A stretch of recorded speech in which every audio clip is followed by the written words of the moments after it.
제29장 아기천왕 대천주 7화.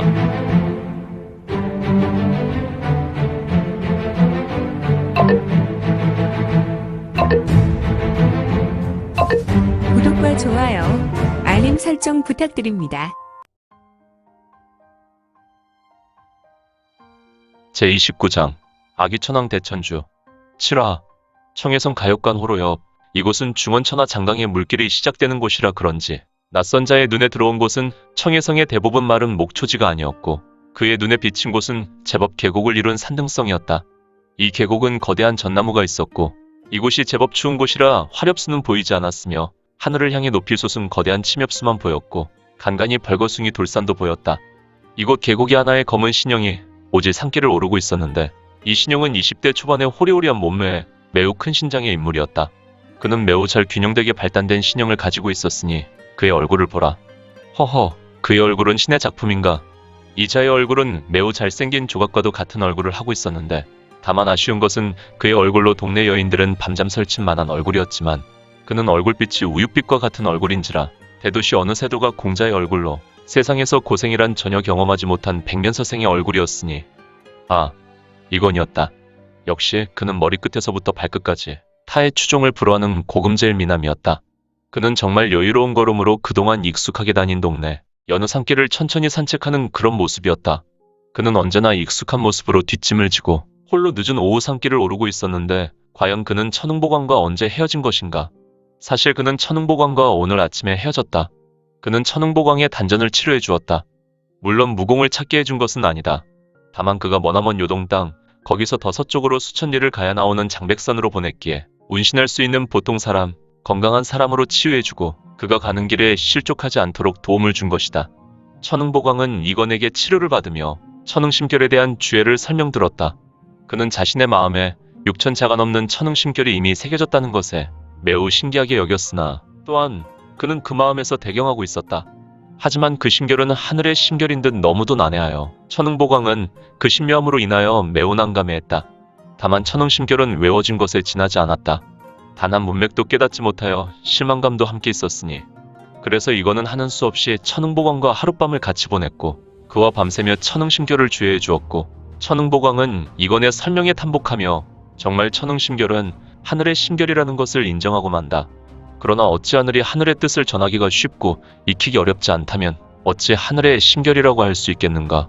천흥보광은 장백산의 산신령이 되고 말겠지만 앞으로 300년 후에 될 일인 것을.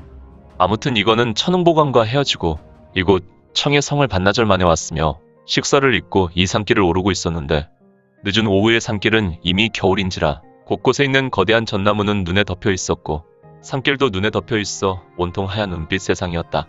허허, 세상은 온통 은빛이었고 이거는 홀로 산길을 오르고 있었다. 그는 마치 집에서 오후 낮잠을 자고 나온 동네 한량으로 보였다. 그는 매우 여유롭게 뒷짐을 지고 천천히 산길을 오르고 있었고 이 오솔길은 성인 두세 사람이 지날 수 있는 길이었다. 천흥보광 형무가 이 길을 오르고 협곡을 만나면 가장 큰 전나무 숲으로 들어가라고 하였는데 그곳에 무무영옥진이라는 절진이 있다고 했지. 그렇다.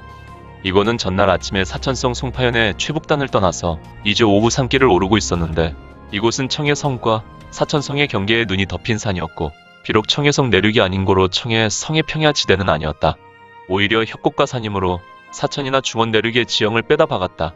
아무튼 이거는 홀로 오후에 햇빛을 받아 이곳저곳 아름답게 빛나고 있는 은빛 산자락을 오르고 있었는데 그래, 이 겨울사는 빈궁이 먹과는 또 다르구나.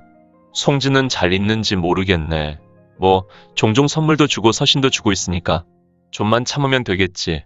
녀석, 아프고 그래. 그래, 사람의 마음이 어디 마음대로 할 수 있겠냐마는. 그나저나 나도 해부터 찾아야겠는데 그러면 아기들만 해결하면 나는 바로 제갈세가로 가서 이내를 좀 봐야겠다. 그래, 하나씩 하나씩 해결하면 언젠가는 내가 생각하는 세상이 되겠지. 그래, 이거나. 세상 복잡하게 생각지 말자.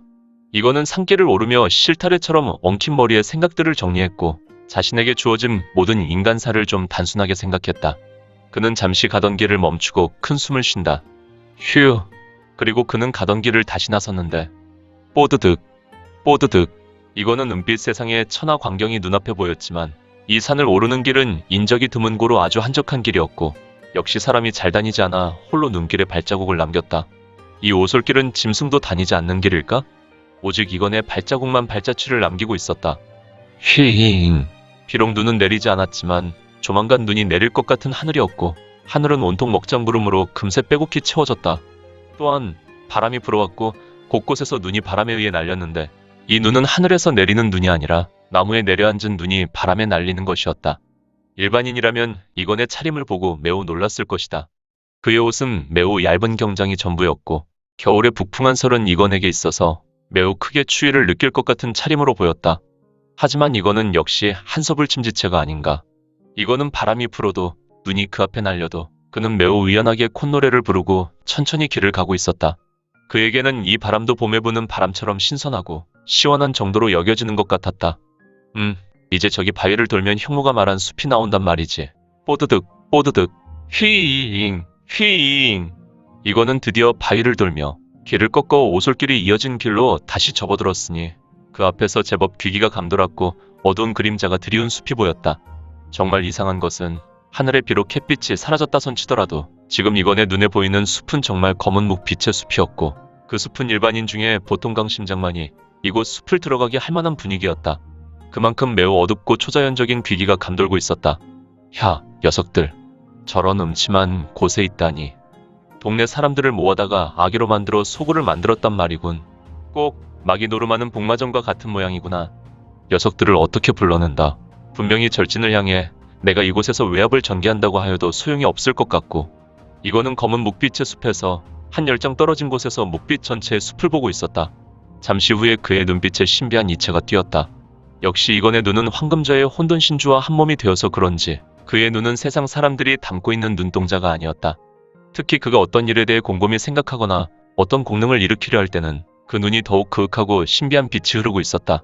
녀석들을 불러내야 하는데. 응? 이게 웬 떡? 이건의 귀는 일반인들이 말하는 육감의 수준을 완전히 벗어났다. 그는 무리민들의 꿈인 공룡지체의 수준을 완전히 벗어나 있었다.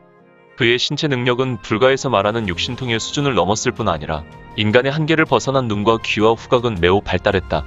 또한 그는 초자연적인 세계, 즉 영혼의 세계를 볼 수 있는 영능도 가지고 있었다. 그는 하단전과 중단전과 상단전, 이 모두가 완전히 개방되어 숨을 들이켜고 내뱉는 것만으로도 자연계와 초자연계의 영역을 가지고 와서 자신의 몸에 구현할 수 있는 능력이 있었다. 지금도 일반인들이 도저히 들을 수 없는 소리를 듣고는 그는 반응했는데 그의 귀는 쫑긋쫑긋하며 마치 토끼의 귀처럼 움직이고 어떤 새 미한 소리에 반응한다. 무무영옥진에 둘러싸인 숲에서 무리가 나온다. 이 무리는 이미 영혼이 없는 무리구나. 오직 배고픔으로 모든 것을 삼킬 만한 어둠의 무리. 츠츠츠츠츠츠츠츠츠츠. 이거는 신비롭게 사라졌고 그가 있었던 자리에 한 올의 서기가 피어올랐으니. 재밌게 보셨나요? 재미있게 보셨다면 좋아요. 다음 내용이 궁금하시다면 구독을 부탁드립니다. 항상 저희 민지원의 매거진 성원 부탁드리고요. 아쉽지만 다음 시간에 만나 뵙겠습니다. 모두 건강하시고 오늘 세상에서 최고로 멋진 하루 되세요.